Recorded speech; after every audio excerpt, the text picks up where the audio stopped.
Gary, muito obrigado. Antes da gente abrir, eu não consigo resistir. Eu preciso fazer alguns contrastes com o caso brasileiro, porque, como na Austrália, nós enfrentamos muita crise na década de 80 também. Já era claro naquela época para gente.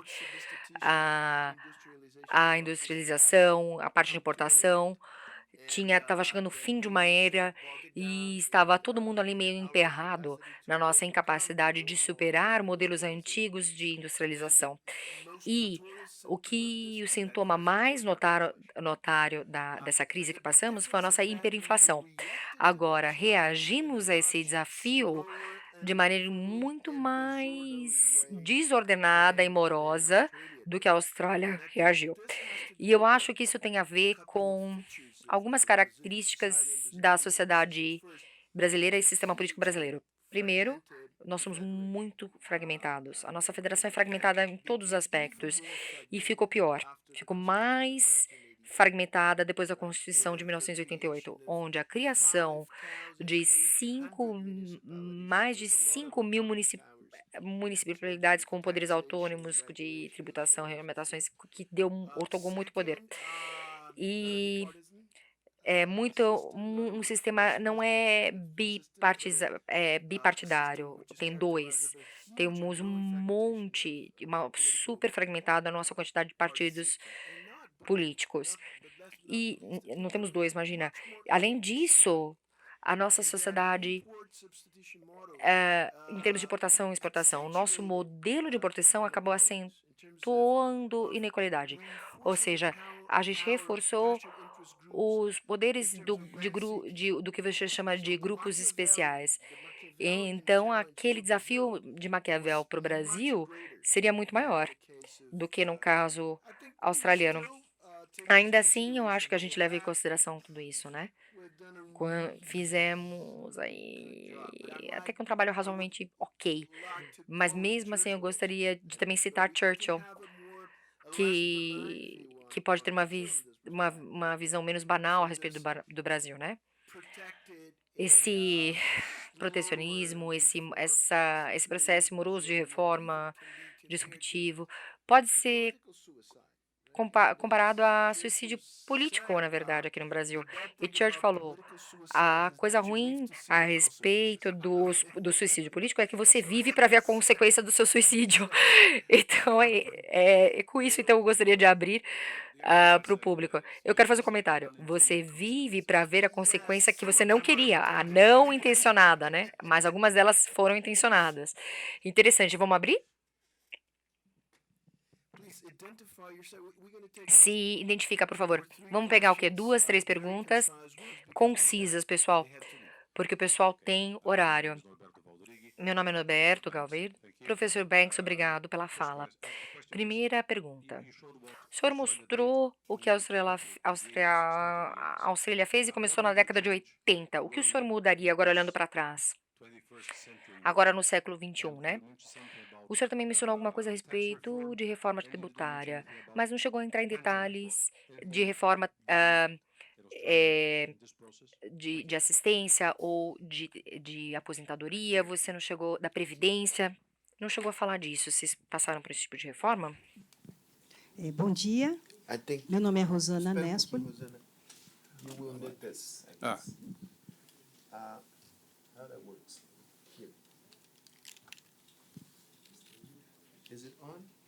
Gary, meu inglês não é tão bom, portanto, vou lhe perguntar em português.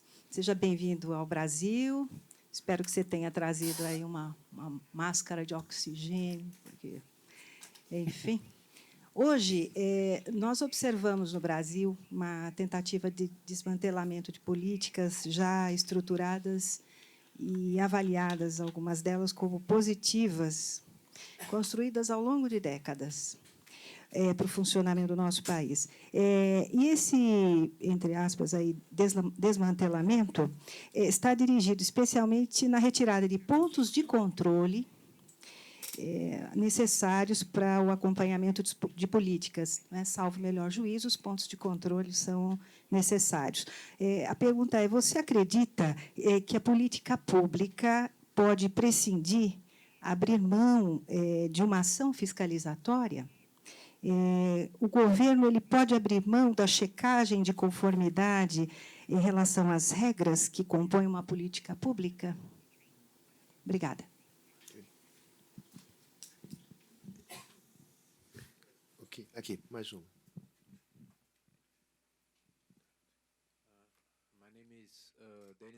Meu nome é Denis Guimarães, eu faço pesquisa no Brasil, trabalho com antitrust e regulamentação de maneira geral. Professor, o senhor mencionou a respeito de revisão sistemática de concorrência, de regulação anticoncorrência. Aquele ACCC, o ACCC, teve um papel nesse processo? Olá, eu sou a Gabriela. Gostaria de perguntar a respeito de iniquidade. O senhor me falou de como a reforma trouxe crescimento e trouxe também, ah, ajudou a distribuição de renda por toda a sociedade. Mas o Brasil tem rendas discrepantes, tem muita desigualdade. Então, se você tirar a lei trabalhista, a pessoa mais pobre vai pagar. Então, eu queria saber como essa parte de desigualdade social, como que foi essa evolução e, e como que foi a reforma trabalhista e esse impacto. Um gancho ali na pergunta dela. Como é que o movimento de sindicatos e associais, e associações, como eles reagiram com essa reorganização no nível local? Eu quero falar daquela primeira pergunta. Na verdade, eu queria seguir uma outra. A primeira pergunta foi bem difícil. A segunda pergunta também é bem difícil. Eu quero começar com essa pergunta, que também é difícil. Não, vocês não me fizeram nenhuma pergunta simples, hein? Mas eu quero começar por essa pergunta, se você me permite. Eu acho que um dos segredos, eu diria, da experiência da reforma australiana, principalmente no mercado de trabalho, da lei trabalhista, é que no começo, bem no começo, pensando na liberação do comercial e de trabalho, ela demonstrou ser de benefício para o mercado de trabalho, que era a preocupação das pessoas, trabalho. E ela é boa, ela é de benefício por duas razões. Primeiro, a redução de tarifa. Ela era bem substancial por muito tempo, ela depois mudou e foi gradualmente diminuída.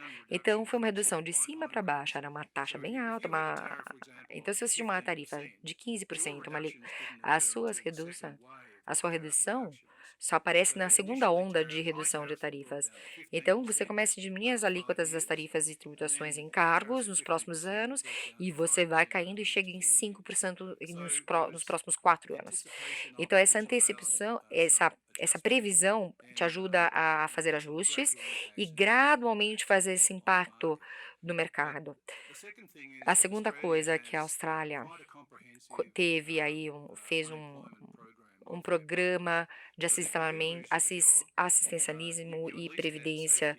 Você tinha a previdência pública. As pessoas falavam disso, né? Era uma segurança de uma quantidade mínima que o governo te pagava se você ficasse desempregado quando você estivesse procurando emprego, né? Seguro-desemprego.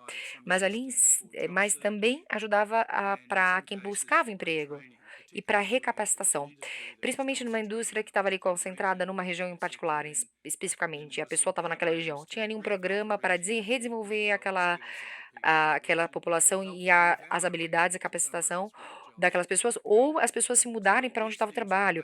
E isso ajudou muito em termos de assistência, tá, pública. E além disso, o governo que começou foi para o Partido Trabalhista, que também foi antes presidente de sindicato. Olha que diferença que fez. Agora para pensar, ele era presidente de sindicato e agora ele está liderando isso. Olha a lógica, na época a gente não tinha líderes excepcionais no governo, mas eles tinham contato com as associações e sindicatos, e eles sabiam que era bom para realmente para o movimento de trabalhadores, e não só para o esse setor têxtil ou automotivo, por exemplo. Então tem outro ingrediente, esse background deles. E outra coisa, lembra que eu falei que sucesso gera sucesso? E o efeito apesar de teve sim gente que perdeu o emprego, o quadro geral maior, o impacto no mercado de trabalho foi de grande benefício. Foi e a gente nunca viu tanta vaga ser criada em função, porque a empresa, a economia começou a girar, movimentar, o custo tem mais flexibilidade, o custo abaixa, mais pessoas podem trabalhar, mais pessoas são empregadas por diferentes funções e diferentes coisas. Eu tenho uma outra apresentação que mostra que o desemprego foi caindo à medida que a parte tarifária caiu, o que muita gente se preocupava que era o contrário, né? E quanto menos imposto você pusia na PJ, mais emprego ela criava. Próximo, você falou do Triple C, né? E que ele fala de regulação de antitrust, né? Que é monopólio, e também no caso da Austrália, lei do consumidor. Veja, a concorrência que eu estou falando é a concorrência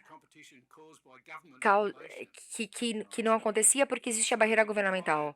Então, ela não precisava só do ACCC, que cuidava comportamento de conluio ou de monopólio, mas ela estava vendo qual que era o papel do governo de impedir concorrência, livre mercado, livre concorrência. Então é bem diferente o papel do regulador aqui. Dependendo da qual o significado da política tinha uma força-tarefa para fazer. A comissão também via quais eram os aspectos, os argumentos, o que embasava aquilo. Então, a fiscalização e o monitoramento, voltando à sua pergunta, o ACCC não teve um envolvimento direto na revisão do programa, mas ele teve um papel muito importante na Austrália quando a gente analisava a concorrência. Aliás, se você estiver mais interessado no poder do Google, por exemplo, e o que o Google significa para a nossa economia em termos de concentração de poder, o ACCC acabou de fazer um relatório a respeito do Google. Olha que interessante, porque é bem difícil essa questão, né? Eles têm um monopólio da informação. E aqui a gente tem, pensando do papel do governo em fiscalizar a política que ele implementa. Então, qual que é o papel do governo em fiscalizar e monitorar aqueles pontos de controle em qualquer política? Voltando à sua pergunta, eu acho que, eu não sei se eu vou responder a sua pergunta, tá? Mas na Austrália, quando tinha uma reforma regulatória, tipicamente a principal pergunta era: o que essa regulamentação está tentando atingir? Qual é o propósito dela? O que ela precisa ser monitorada? O que precisa segurar? Por que precisa desse monitoramento para saber se essa realização vai acontecer ou não? Porque antes o trabalho do regulador era cumprimento. Mas o custo de compliance, de cumprimento, de fiscalização não era considerado. Então, o poder regulatório, fiscalizatório, em sua abordagem, precisa de pensar de maneira mais profunda. Qual que é o indicador de eficiência e de desempenho tem que ir além do papel fiscalizatório. O que a fiscalização leva? Para quê, exatamente?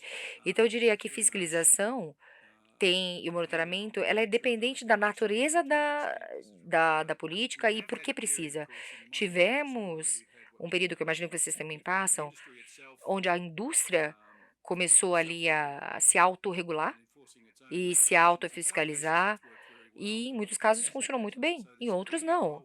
Então eu digo, existe sim um papel fiscalizatório, existe, mas o histórico existe história e estudo a respeito disso, que mostra que ele é muito pesado, ele custa muito para ser instituído. Então, quando você desenha qualquer tipo de fiscalização, você precisa assegurar que ela não acaba sendo uma barreira e uma imposição de custo maior. Não sei se isso responde à sua pergunta, mas eu posso voltar a ela depois. Se a Austrália só reforma no século XX, se eu olhasse para trás, ela faria alguma coisa diferente? O que eu falaria? Espero que não tenha nenhum jornalista presente, mas eu acho que a gente não teria conseguido feito nada, viu? Se- Olha, aqui no século XXI, Maquiavel está com esteroides.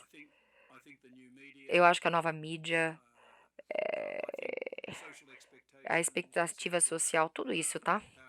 O poder dos grupos de influência faz a vida tão mais difícil de qualquer um que está no governo agora, bem mais difícil hoje.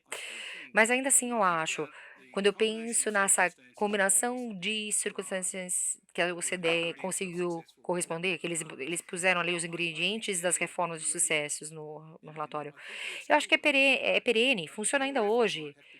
Talvez você vai precisar pôr mais esforço em alguns, mais intuito em alguns elementos, principalmente na parte de consenso, né? E conseguir acordo suficiente, ou falta de oposição para diminuir a oposição, eu acho que isso é o desafio maior hoje. Mas pensando agora, tô há 3 dias no Brasil, tá? A minha suspeita é que hoje o desafio é maior no Brasil do que foi na Austrália. Parece bem mais polarizado o cenário aqui. Mas cuidado, pensa nos princípios. Você precisa só de mais trabalho. É mais esforço, mas para a mesma coisa. E se é justificado e vale a pena, e veja, se possível, você quer, de certa maneira, emular essa experiência australiana, porque as reformas foram mantidas e sustentadas, mesmo com diferentes políticos entrando e saindo, eleição após eleição. Então demonstra que a reforma é boa, é a longo prazo, não importa quem está no poder. E essa estação geral, porque daí você consegue as precondições para qualquer governo que entrar saber que ele precisa manter isso no trilho, essa reforma no trilho. Tem vários países no mundo, incluindo aqui na América Latina, onde reformas foram vistas como radicais, foram apresentadas, mas aí você vê diferentes governos indo lá e mudando tudo sempre. E, então é preciso tomar cuidado, né? E para ser completamente sincero, eu acho que a nossa história do século XX não é tão bom em termos de século.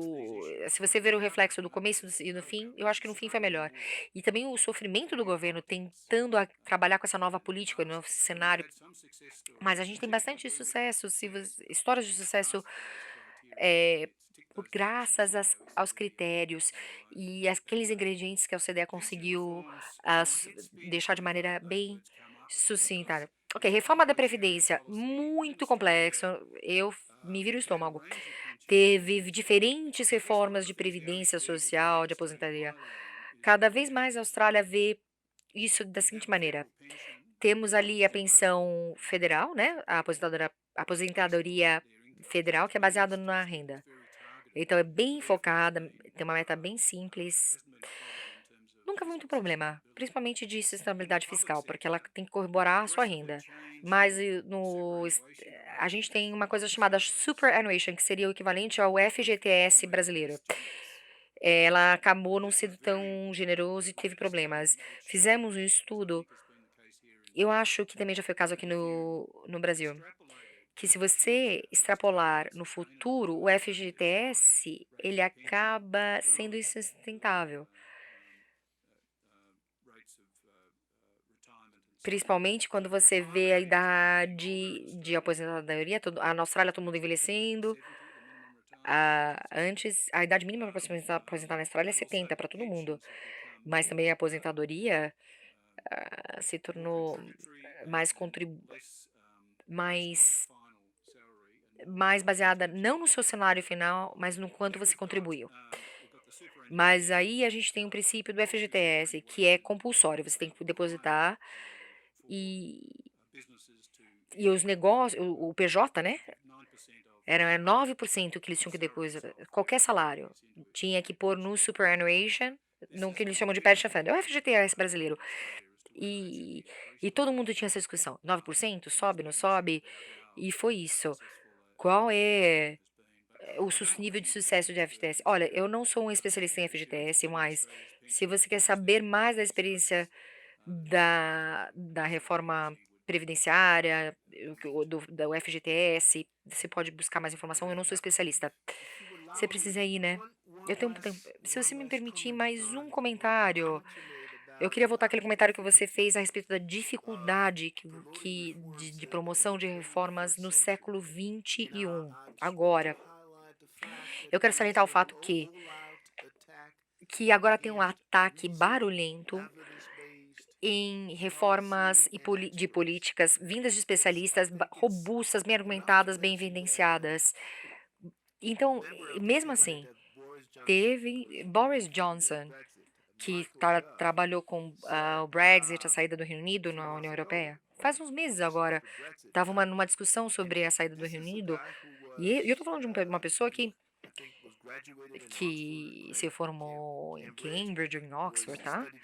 Uma pessoa que estudou no Eton. Então, eu tô falando de uma pessoa, veja, com uma bagagem aí de altíssimo nível de formação, né? E ele falou: olha, cansamos de especialistas. Foi isso, tá? Não sei se você viu essa situação que aconteceu no Reino Unido. Isso é uma característica básica, eu diria, de populismo hoje em dia. Você não diria? Veja, eu entendo. Eu acho que isso é um ponto interessante. Eu precisaria refletir um pouco, porque isso representa um desafio para o modelo da Austrália e o que ela seguiu. É diferente, estamos no século XXI, mas o trabalho da comissão seria diferente hoje, no século XXI, do que o trabalho que existiu no XX? Você acha que não teria a mesma confiança ou influência só porque está no século XXI? Veja, o trabalho da comissão ainda é muito levado a sério, é crível, tem idoneidade, e ele tem idoneidade por tudo quanto é canto. E veja, ele não é só um trabalho acadêmico, não é uma coisa técnica especialista o trabalho da comissão. Ele tem um processo inclusivo que inclui o debate público. Então, mas espera, como que o público depara? Como que tem debate público? A participação. Veja, quando eu falo debate público, eu não estou falando de indivíduos por cada pessoa. Existem pessoas que representam grupos. Podem ser um indivíduo também, veja bem. Mas a comissão, eles fazem audiências públicas. Isso significa que qualquer um pode ir e falar com a comissão e pôr ali por sua argumentação, falar qual mudança deve e não deve acontecer. Exemplo. Eu lembro a primeira vez, minha primeira condução dessa comissão da audiência era a regulamentação da indústria de aposta, de jogo. Então era para eu fui presidente dessa mesa, dessa debate, e uma pessoa do setor de alimento começou falando, olha, aposta, jogo é maldade. E eu falei, eu acho que as pessoas têm liberdade de fazer o que elas querem. Pode ser uma fonte de renda, né, o jogo. Sim, foi o que eu falei, as pessoas têm que tomar decisões delas. Então, mas nessas audiências tinha gente ali contando suas histórias. Problema de vício com jogo, esse tipo de coisa, entende? Tem um bom exemplo. Então, veja, o potencial tem que ser aberto. É um momento de pesquisa, de debate público, onde você tem interesse de diferentes grupos de interesse e representantes que vêm e falam e participam. Mas diferente de um processo sem transparência para fazer uma política, você não sabe onde fica a posição de todo mundo e todo mundo tem oportunidade de comentar, muda muito. Então, se você está defendendo uma política específica que alguém tem, ok, se opõe, você pode contra-argumentar. Então, a comissão fazia essas mesas de redondas com diferentes pessoas se opondo ali. Eu lembro que eu presidi uma mesa, um debate tinha o presidentes de tudo quanto era organizações de aposta e jogo, eram, né, bingo, tava todo mundo lá. Tinha cassino, eles participaram. Aqueles que têm aquelas máquinas e tal. Isso de um lado da mesa, né? Do outro lado da mesa tinha ali os ativistas sociais. O pessoal ali argumentando o bem-estar da população, falando que isso era mal, tal, tal. Organizamos ali o debate. E olha que interessante, o tom era bem civilizado, se você comparar com quando eles falam com a mídia na frente de uma câmera. Veja, acabou. Você começou a achar algumas áreas de acordo, potencialmente, né? Mas preciso admitir, isso foi uma área onde a produtividade de nossa comissão teve pouco sucesso, porque o governo tem 10% de tudo que é arrecadado no mundo de jogo. Então, a parte de quem está na parte de economia, tal, quer que seja liberado, né? Mas dependendo da sua posição, você não quer. Eu não quero te deixar com essa impressão aí que a Austrália teve sucesso em tudo que tentou fazer. Mas a gente tenta aprender com nossos erros e com nossos acertos e saber o que que é relevante. Eu quero saber o que que é relevante para o Brasil. Tudo foi relevante. É verdade, é só isso que eu queria compartilhar. Talvez seja algo relevante para vocês. Gary, muito obrigado mesmo.